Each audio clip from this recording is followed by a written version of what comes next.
Pues me da mucho gusto recibir aquí en la cabina, como se lo anunciaba yo hace un momento, a Andrés Oppenheimer, periodista de Mil Batallas, además buen amigo. Tengo pues por lo menos unos 25 años de conocerlo, desde que era yo corresponsal en Washington y de repente nos íbamos a comer por ahí, por Georgetown y otras zonas de la capital de Estados Unidos. Querido Andrés, ¿cómo estás? Pascal, muchísimas gracias por invitarme, un verdadero placer estar contigo.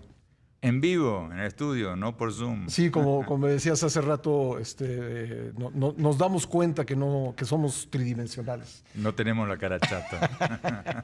Oye, Andrés, bueno, pues un libro más, has escrito varios, y antes de hablar de este libro, que la verdad me ha llevado muchas reflexiones, el libro se llama Cómo salir del pozo, las nuevas estrategias de los países, las empresas y las personas en busca de la felicidad. Pues quisiera hacer un apunte sobre tu libro anterior, Sálvese quien pueda, que también hablamos de él aquí en el programa, porque ese libro fue premonitorio, ¿no? Porque lo escribiste mucho antes de la aparición de estos modelos de lenguaje natural como el ChatGPT y otros. Y la verdad es que mucho de lo que planteaste en ese libro está ocurriendo hoy en día y va a seguir ocurriendo. Lo escribí en el 2018, Pascal, sí, porque ya estaba empezando a pasar y lo estaba pasando en mi vida personal como periodista. Sí. Yo durante muchísimos años, como periodista del Miami Herald, escribía mis columnas en inglés y las mandaba a traducir a una traductora, en ese caso en Argentina. Sí. Hasta que, como en el 2015, empecé a usar los traductores automáticos de Google, y de Microsoft, y dije, esto acá se viene un cambio radical. Sí. Y empecé a hurgar cómo va a impactar eso en todas las profesiones y me di cuenta que esto era una cuestión de 3, 4, 5 años y bueno, por una vez le pegué. No, bueno, no, sí que le pegaste. Yo creo que le has pegado nuevamente porque el mundo está atravesando por un fenómeno de infelicidad, ¿no? Lo dices puntualmente citando una encuesta de Gallup, pero yo creo que es fácil verlo como, pues a pesar de que la humanidad tiene muchos más satisfactores, es menos pobre en general, la pobreza se abatió muchísimo en los últimos años, es mucho más infeliz. Es increíble, Pascal, porque tenemos más carros, hay más gente que tiene carros, hay más gente que tiene televisores con pantallas gigantes, hay más gente que tiene tabletas y la gente es cada vez más infeliz. Esta encuesta de Gallup, cuando entrevisté al presidente de Gallup, él me contó que están haciendo esta encuesta de la felicidad hace como casi 20 años. Y cada año la gente es más infeliz. Y lo que a mí me llevó a escribir este libro, Pascal, es lo que pasó en Sudamérica hace 4 o 5 años. Chile, el país que más crecía en América Latina, el país que tú y yo citábamos como ejemplo de países que crecen y reducen la pobreza. De repente, un estallido social. Al rato, lo mismo ocurre en Perú, otro país que crecía y reducía la pobreza, estallido social. Y después me enteré, o descubrí, o me contaron, que en la primavera árabe, en el norte de África, había pasado exactamente lo mismo. La primavera árabe en el norte de África empezó en el estallido social de Túnez. Túnez era el país que más crecía en África, era el Chile de África.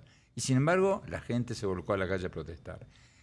Y como me dijo, y cuento en el libro, el presidente de Gallup, hay un aumento de la infelicidad, del descontento, de la desesperanza en todo el mundo. Entonces lo que hice en este libro, Pascal, fue averiguar, ver el ranking de los países más felices del mundo, del Reporte Mundial de la Felicidad, empezar a ir a esos países, a ver con mis propios ojos, a entrevistar a la gente, a entrevistar a los funcionarios, a los empresarios, a los trabajadores, ir a los países también que están haciendo las cosas más innovadoras en materia de felicidad para ver qué podemos aprender de ellos.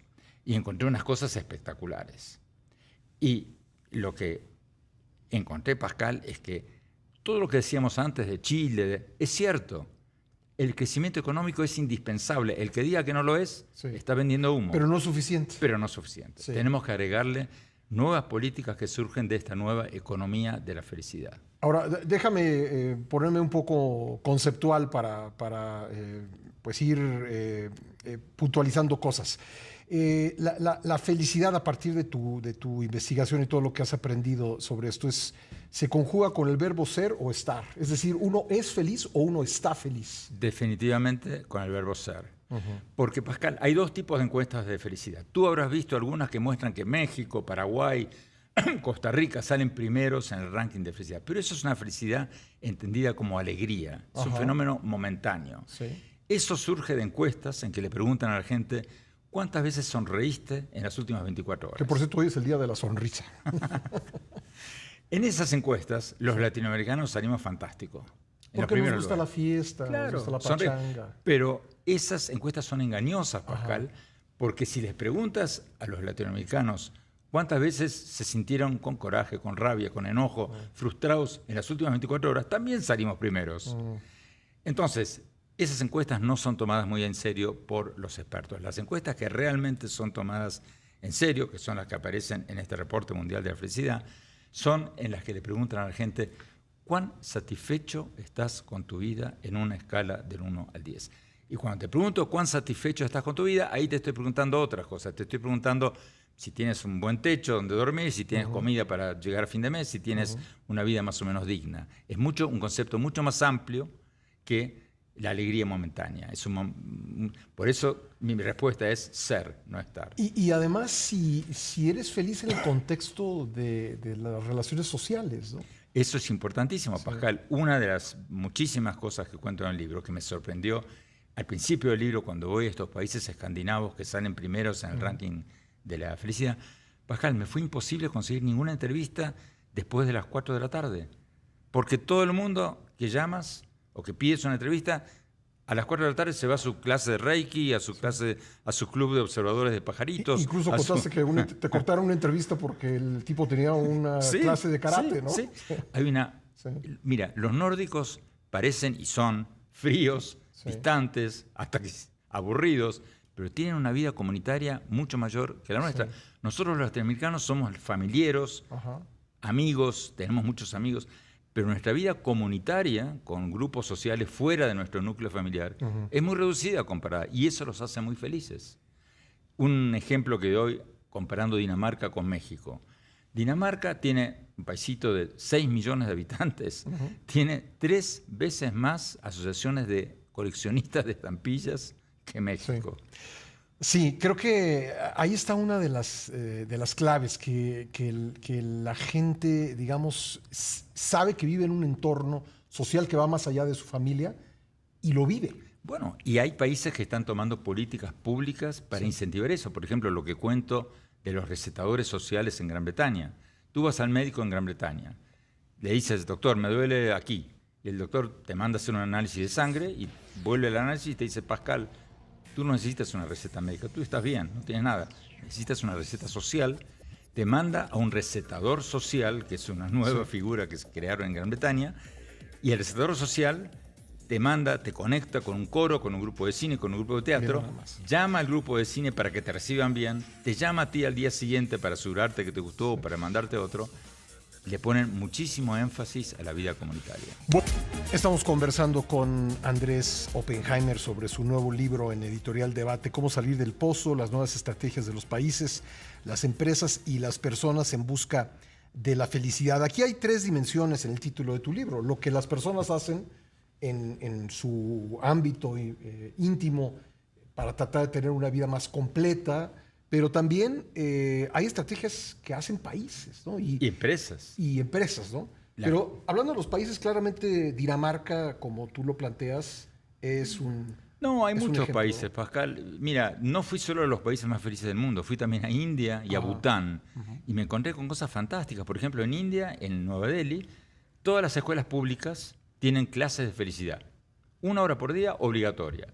Cuando me contaron eso, yo pensé que eso iba a ser un relajo total, un recreo de 1 hora. Pero no, fui ahí, me senté ahí en el pupitre con los niños y es espectacular. Los lunes aprenden a meditar, mindfulness. La maestra les enseña desde pequeños, cerrar los ojos, concentrarse, y empiezan el día mucho más focalizados, mucho más concentrados para su clase de matemáticas. Los martes aprenden a tolerar el fracaso. Les enseñan a tolerar el fracaso desde muy pequeños. para que no se den los golpes que te diste tú y me di yo y nos dimos todos en la vida. Por ejemplo, y no lo hacen pontificando, niños, tienen que aprender, autoridad. No. Lo hacen con historias que los niños se pueden identificar. Les cuentan, por ejemplo, que Michael Jordan erró 9.300 tiros antes de ganar la NBA. Y la maestra le dice a los niños, tarea para mañana, cuéntame de tus fracasos. Entonces el niño, desde muy pequeño, se familiariza con la idea de que sí, tropiezas, te caes, pero te levantas. Que nadie, ninguno de estos famosos triunfadores que vimos en televisión, estuvo exento de mucho fracaso en su vida. Y las empresas igual, ¿no? Y las empresas, bueno, el capítulo que tengo de las empresas sobre cómo fomentar una cultura del optimismo es fundamental, Pascal, porque las empresas que tienen empleados no felices, desganados, son menos creativas y producen menos. Y si me das 20 segundos, te cuento mi anécdota favorita de ese capítulo, que es la historia de los dos ingleses, empresarios ingleses, ejecutivos de ventas ingleses, que fueron a África a principios del siglo pasado, en el año 1900, a buscar oportunidades de negocios. Uno llega a África, mira y le escribe un telegrama a su jefe. Malas noticias. Acá todo el mundo está descalzo. Me regreso a Londres la semana que viene. El otro, que ve exactamente lo mismo, manda un telegrama a su jefe y dice, buenísimas noticias. Acá todo el mundo está descalzo. Tenemos una oportunidad de oro. Bueno, adivina a cuál de los dos le fue mejor. Claro. Las empresas, digo en el libro, tienen que crear una cultura de optimismo. Y lo más interesante es que el optimismo no es genético. El optimismo se puede ejercitar como podemos ejercitar los músculos del brazo. Leyendo tu libro me puse a pensar en un tema noticioso periodístico muy actual, que es la crisis del fentanilo. Fue motivo de la reunión de ayer de seguridad entre México y Estados Unidos y hablas en profundidad de la depresión que hay en la sociedad estadounidense, depresión que es producto de la soledad, o no sé si la soledad es producto de la depresión, pero finalmente hay mucha depresión y mucha soledad. Y mi pregunta para ti es, ¿este fenómeno de un consumo casi suicida de drogas tiene que ver con eso? Obvio, claro que sí, Pascal. En todo el mundo hay una crisis de desesperanza. Hasta en los países que más crecen, como hablábamos antes, como Chile en Sudamérica, hasta el fenómeno de Trump en Estados Unidos, hasta el fenómeno del Brexit, el crecimiento del populismo, la ola de presidentes outsiders que están eligiendo en toda América Latina, en que están desde Chile, Perú, Colombia, están eligiendo Argentina ahora, están eligiendo, por lo menos están saliendo primero en las encuestas, todos los antisistémicos, todo eso es parte del mismo fenómeno. Hay una ola de descontento en el mundo. Tenemos más tabletas, más televisores, todo eso, pero estamos menos felices. Lo dice la encuesta de Gallup. Ahí hay que tomar, por eso digo, Pascal, que tenemos que usar algunas de estas políticas públicas que usan los países que están atacando este problema. Por ejemplo, otro ejemplo que cito en el libro que vi en Londres, en Gran Bretaña, y entrevisté a la gente que lo está haciendo. El gobierno de Estados Unidos, no solo, de Reino Unido, no solo este, sino el anterior también, mide la felicidad de la gente. En el censo le preguntan a la gente, ¿cuán feliz eres en una escala del 1 al 10? Hoy día, Pascal, con la minería de datos, con la inteligencia artificial, tú puedes en un segundo, con esos datos, identificar áreas de infelicidad. Entonces tú puedes ver que en la avenida Insurgentes, entre tal cuadra y tal cuadra, hay una gran cantidad de gente descontenta. Mandas un asistente social y descubres que había una fábrica, la fábrica cerró, los jóvenes se fueron, quedaron los ancianos están deprimidos. Entonces, ¿qué haces? Bueno, en la escuela secundaria de la esquina, después de horas, clubes de ajedrez, clase de canto, clase de danza. Eso, que es una medida obvia, elemental, te levanta el ánimo, te levanta la felicidad de los países a un costo bajísimo. ¿Siempre es una cosa tan concreta? Por ejemplo, nos dices en tal zona de la ciudad porque cerró una fábrica, la gente está infeliz. ¿Siempre hay una razón así muy concreta que se puede identificar? No, pero hay focos de infelicidad. La infelicidad no es un fenómeno, transversal en la sociedad. Ajá. Curiosamente, hay un gran problema entre los jóvenes y los más viejos. Aunque las estadísticas de la felicidad muestran que la edad menos feliz de la vida son los años medios. O sea, La gente, los niños regularmente son felices. En la adolescencia, más o menos. Cuando entran en los 40, 50 años, la edad en que tienes hijos, tienes que pagar las cuentas, ahí es la etapa, curiosamente, más infeliz de la vida. Y después la curva vuelve a subir. Y la gente de más de 60 años vuelve a ser más feliz que antes. Pero este es un fenómeno mundial. Pascal, tenemos que aprender lo que hacen estos países que fui a visitar y los que cuento en el libro, para que no solo busquemos el crecimiento económico y la prosperidad, sino también al mismo tiempo la felicidad.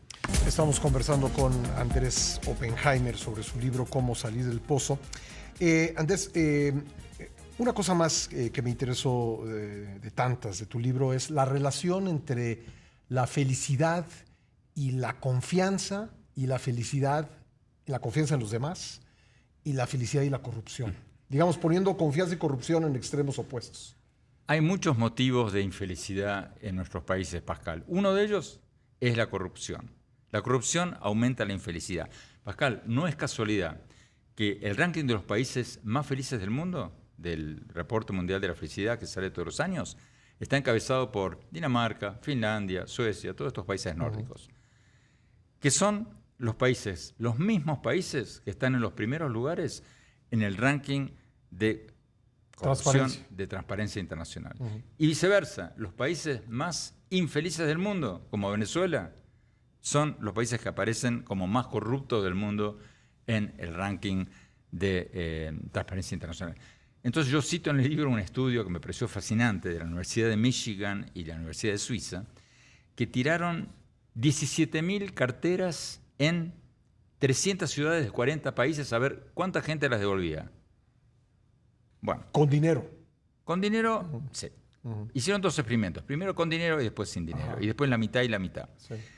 Pero las que tiraron con dinero, de las carteras que tiraron, de las 17.000 que tiraron, ¿cuál fue el país donde más gente devolvió las carteras? Dinamarca. Un 82% de la gente llamó a la policía.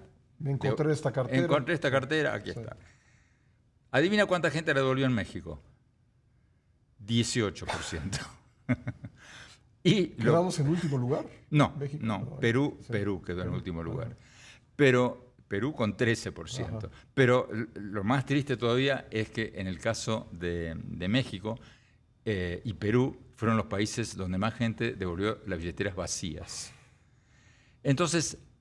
No, si eso pasa en México, se vuelve noticia, ¿eh? Si alguien devuelve una cartera, en Dinamarca supongo que no es noticia. Pero, Pascal, nosotros sabemos eso, sabemos que México, Argentina, todos nuestros países tienen un enorme problema de corrupción. Sí. Lo que yo cuento en el libro, y lo más interesante creo, es que esto se puede cambiar.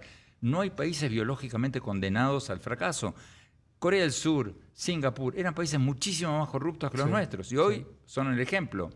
Y, por ejemplo, cuando entrevisté, y lo cuento en el libro, a la directora del programa anticorrupción de Nigeria, que es un país mucho más corrupto que cualquiera de los nuestros, me contó lo que le enseñan los niños en las escuelas privadas y me pareció espectacular.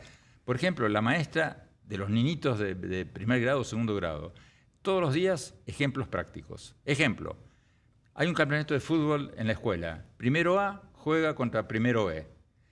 El árbitro es el padre de uno de los niñitos de primero A. Niños, pregunta, discusión en clase, ¿puede ese árbitro ser imparcial? Así les enseñan el concepto de conflicto de intereses desde la escuela primaria. Otro ejemplo que cuentan es ejemplos prácticos, concretos, no pontifican, les enseñan cosas diarias de todos los días para inculcarles desde muy pequeños. Por ejemplo, les enseñan el tema del chayote, de los sobornos. En el libro de texto, que me los traje los libros de texto porque son espectaculares. A ver, niños, caso concreto, case study, como dicen en la Escuela de Negocios de Harvard. Había un hombre, un funcionario público muy bueno, muy buena gente, muy bueno con sus amigos, muy bueno con su familia en este pueblito, que le consigue a su primo un contrato con el gobernador para construir un edificio. A los 2 o 3 años se cae el edificio, mueren 3 familias. Niños, discusión en clase. Ese hombre tan bueno, ¿es realmente bueno? Discusión en clase. Así los niños desde muy pequeños empiezan a internalizarse con el concepto de conflicto de interés, de sobornos. Entonces, Pascal, podemos hacer cosas para combatir. Podemos, primero y principal, como tú siempre dices, como todos nosotros decimos, fortalecer las instituciones, ¿no? Que haya pesos y contrapesos, fundamental. Terminar con la impunidad, pero al mismo tiempo tenemos que empezar a enseñar la anticorrupción en las escuelas, como así también enseñar, como lo cuento en el libro, como lo vi en India, enseñar técnicas de la felicidad en las escuelas. ¿Por qué un periodista como tú, con tanta experiencia, que has cubierto guerras, que tienes un programa en CNN muy visto en el que entrevistas políticos y otros personajes, por qué dedicar tiempo a escribir un libro sobre la felicidad? Por curiosidad. Porque después de miles de años de escribir... Y es que la curiosidad es el insumo del periodismo. Y sí, ¿no? Sí. Y yo me preguntaba cómo puede ser que países que crecían o que crecen y reducen la pobreza pueden ser tan infelices. ¿Qué está pasando? Y también a nivel personal, ¿cómo puede ser que gente rica o gente que tiene un buen pasar esté infeliz? ¿Qué está pasando en el mundo? Entonces, lo que hice en este recorrido, Pascal, fue no solo establecer eso que ya lo sabemos, sino buscar soluciones. Y yo no soy un experto en esto, entonces fui a entrevistar a los máximos gurúes mundiales de la felicidad en los países, en las empresas y a nivel personal, para que me digan, bueno, a ver, concretamente, la misma pregunta que le harías tú, concretamente, ¿qué podemos hacer? Y así es como me encontré con las clases de felicidad en la India, las clases anticorrupción en Nigeria, todos estos métodos de psicología positiva para nosotros ser más optimistas y más felices en la vida a nivel personal. Al final del libro cuento 12 claves para la felicidad. Y una de ellas es ejercitar el músculo del optimismo. Lo platicábamos en el corte y creo que es un mal de, a lo mejor no de todos los periodistas, pero sí de muchos, sin duda lo es mío. Yo en alguna etapa de mi vida traté de practicar Tai Chi, seguramente la maestra me está escuchando, pero la maestra se esperaba porque yo no podía estar en la clase, mi cabeza estaba en otro lado, mi cabeza estaba en la columna del día siguiente, mi cabeza estaba en la noticia relevante del día. Bienvenido al club de los no meditadores. O sea, yo tengo una hermana que es una papisa del mindfulness y que hace no sé cuántos años está diciéndome que tengo que hacer mindfulness, meditación, y yo a veces trato, pero como tú, a los 2 segundos estoy pensando en el artículo que tengo que escribir para mañana. Ahora, te digo... ¿Hay solución? ¿Tenemos solución? Mira, te digo, por primera vez a esta altura de la vida, cuando estuve aquí en India viendo estas clases de la felicidad y me senté en el aula con los niños, hice una meditación guiada. O sea, no yo solo, tratando de poner la cabeza en blanco. No, con la maestra que decía, y yo les seguía con los niñitos, cierren los ojos. Okay, cerré los ojos, 20 segundos. Concéntrense en los ruidos externos. Okay, me concentraba. Después decía, después de 20 segundos, concéntrense en la punta de los dedos. Después de 20 segundos, concéntrense en la nariz, concéntrense en las orejas. Bueno, cuando hice eso guiado por alguien, en este caso por esta maestra en India, me fue relativamente fácil. Ahí dije, wow, esto lo puedo hacer. Así que apenas termine esta vorágine de la presentación del libro, que ahora voy a España, después voy a Argentina, después lo presento en Estados Unidos, le voy a dar una chance a esto, porque, o sea, Pascal, hay tanta gente, tanto más inteligente que nosotros, que hace meditación, que algo debe haber ahí. Pues ahí está, Cómo salir del pozo, el nuevo libro de Andrés Oppenheimer, que estoy seguro va a ser un éxito editorial, porque es un tema pues del que todos queremos saber. Querido Andrés, gracias. Pascal, gracias por recibirme. Gracias, Andrés Oppenheimer, quien además es colaborador del programa. Los viernes lo puede usted aquí escuchar con temas pues mucho más políticos, económicos, y ya próximamente estaremos retomando esos temas que hay muchos en la agenda, querido Andrés. Gracias. Gracias, Pascal. Un gusto verte, Andrés Oppenheimer.